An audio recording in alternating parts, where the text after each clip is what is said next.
மிரட்டுறது ஒரு பக்கம். இன்னொரு மோசமான ஒரு பக்கம் இருக்கு செக்ஷுவல் வயலன்ஸ். என்ன பண்ணுவாங்கன்னா, ஒரு பொண்ணு பையன் பேசிட்டு இருக்காங்க. அத வீடியோ எடுக்கிறது, இல்ல அவங்க 2 பேர் பத்தி டீடைல்ஸ் கலெக்ட் பண்ணி, நீங்க 2 பேர் லவ் தானே பண்றீங்க, உன் வீட்டுக்கு தெரியாதுன்னா இந்த போட்டோவை உங்க அப்பா அம்மாக்கு அனுப்புறேன், இல்ல உன் காலேஜ் பிரின்சிபலுக்கு அனுப்புறேன், உனக்கு என்ன நடக்குது பாக்குறியா? அப்ப அந்த பொண்ணு அழுவும், ப்ளீஸ் சார் வேணாம், நான் சும்மா தான் பேசிட்டு இருந்தேன். அப்ப என்ன பண்ணுவாங்க, அந்த பாய் ஃப்ரெண்ட் அனுப்பிச்சிருவாங்க.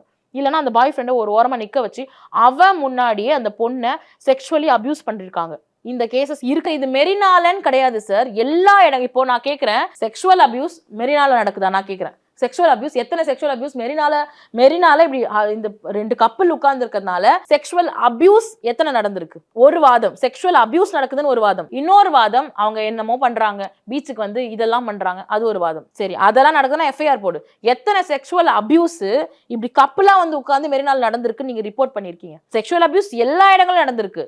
மெரினா தான் செக்ஷுவல் அபியூஸ் நடக்கிறதுக்கான கூடாரம்லாம் யாரும் சொல்ல முடியாது.